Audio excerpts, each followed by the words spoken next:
All right, guys, we got a crazy zombie film that I just watched from Indonesia that was extremely brutal. So we got to talk about this. Let's get into it.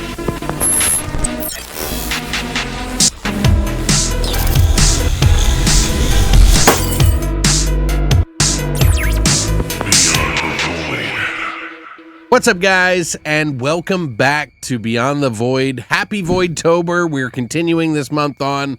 I'm sorry I'm a little late. I had a couple of days there where I just needed to relax and just take a break because I was just doing too much for the past couple of months. So I hope you understand. I have all these things trying to work behind the scenes and none of it is working out. Aside from that, I got a new review up for you today that I'm going to be doing. It's a spoiler-free review of a new Netflix zombie film that's brutal as hell called The Elixir. That's right. The Elixir is a movie from one of the directors that I really had a really good time with one of their movies. They've done many, but Queen of Black Magic was a remake of like an original movie from back in like 1980s. But the Queen of Black Magic was redone and it was super spooky. This is by Kimo Stambol, who is the director of this movie. And this is a really big budget sort of like zombie film that Netflix picked up. Definitely up there as far as zombie films go, but it's not all perfect, but we'll get into that. This one is about a dysfunctional family that's running a renowned herbal medicine business. And the owner of the company, who is this older man who attempts to innovate things by creating a new elixir, a new potion, which ends up triggering a zombie outbreak. Of course it does, because, you know, it wouldn't be a good movie without it, right? His family and a bunch of people in this village, in this town, are all affected by it, and when things go crazy, they get really crazy. The zombies in this movie are pretty intense and really good. They're those kind of like 28 days later kind of outbreak zombies, because I mean, we are dealing with an outbreak of sorts here. They're not exactly dead, although I think when they die, they do come back, so they are technically zombies. But it's more of an outbreak zombie film where they are super hyper aggro zombies that are like aggressive and running at you. And I'm not an actor, okay? Anyway. But yeah, this movie is, you know, it's definitely a much more modernized version of a zombie film in a lot of ways, but it follows a lot of the same tropes in the story. Situation with some sort of chemical or whatever goes wrong, and then somebody turns into a zombie. Essentially what's happening is this herbal medicine is supposed to de-age people. And this guy has been trying to come up with an elixir to make, you know, this aging process stop, because he's an old man and he has a young new wife who is a much younger woman than him. Let's put it that way. And he wants to stay with her. He wants to like live his life and be happy with her and be young again. And this new elixir that they worked up with this new pharmaceutical company that he's working with have come up with a solution. It works. And then it continues to keep working and turn into a zombie, which, by the way, the zombies also have like this thing where their like skin starts to get like porous, where it almost looks like a hive, you know, which is really cool. Their faces get really distorted. Their eyes turn like instead of white, it's like a yellow, which I thought was really cool. They look just a little bit more infected than you would get your normal, you know, and I think that's pretty cool. I think that really adds an element of like, ugh. And these ones are really good. A lot of the actors in the movie were doing a very good job of like portraying the zombies. Like they really gave it their all. Now, where this movie stands apart from the Queen of Black Magic that I really like a lot is that this one isn't as scary, and it's going to be difficult to do that. I mean, yeah, you could say it's scary. Probably kids will think that the zombies are extremely messed up. But ultimately, I did not feel scared by this movie. It's just a zombie movie. And so I'm just kind of looking for the gore, the kills, the story to see if it's anything different than we've seen before. And unfortunately, this one isn't scary. And it is kind of a little bit more straightforward than something like Queen of Black Magic, which was terrifying in some regards. And also, like, they definitely had an older style CGI stuff, while this new movie, it seems like they've corrected a lot of the issues that they've had with old CGI.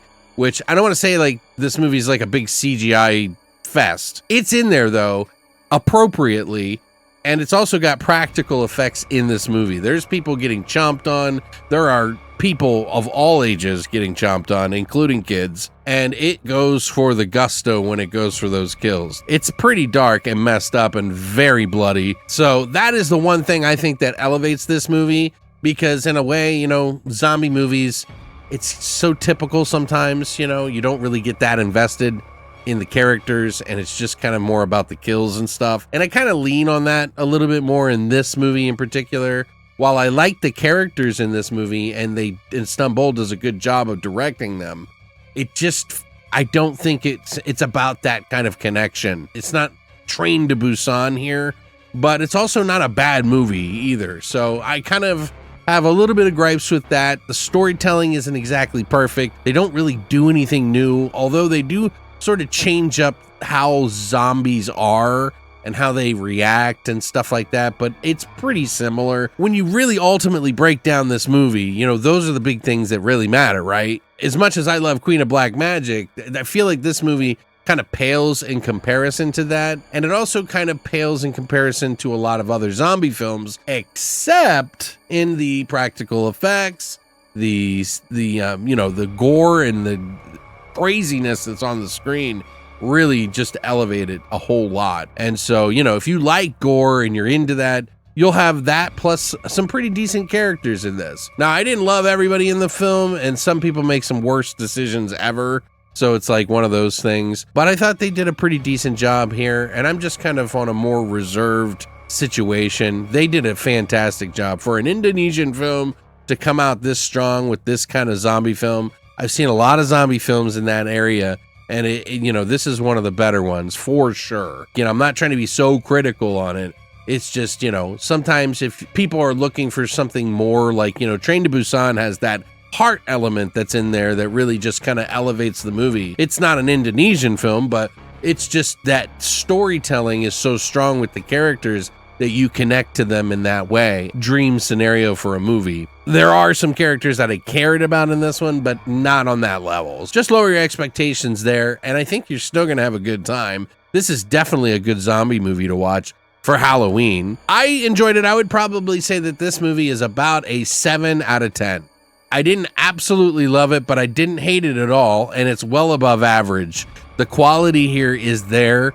I just feel like Stumble has done a lot better films, but you know, he's doing something different here. I like that. I like this, and this one is definitely setting it up for a sequel. Just FYI, the sequel would be very big because they lay it up like in a situation that you can definitely see that they wanted to make this one a big film, and I just don't think the buzz on this one is going to be as big to get it, but hopefully they do get it, because I would still watch it. I still like this movie. If they had a copy for me to buy, I would probably pick this up and watch it as one of the many zombie films that I enjoy. But 7 out of 10 isn't a perfect score, but it's still worth seeing. And if you have Netflix, I would highly recommend checking it out, because maybe you'll be higher than I am. I don't know. Maybe you'll be lower and you just couldn't stand it and it was too tropey. I don't know. We'll see. But I enjoyed it for what it was. I wasn't expecting a whole lot, and I think it was better than that movie, that Siam movie that they had recently. But yeah, I would give the Elixir a shot if you get a chance, if you have Netflix, if you're just subscribed for this month for the spooky season, because it seems like this Halloween season has been very dry. Either way, happy Voidtober to you guys. I'm going to continue to do as many videos as I can, but I'm going to try to get up another list before the end of the month here. Let me know what you think about this movie in the comment section down below. Have you seen it? Do you like the concept? If you haven't seen it, are you going to watch it? Let me know what you think down below. And if this is your first time here, please hit the like and subscribe button. Thank you for coming by. And as always, long live the void.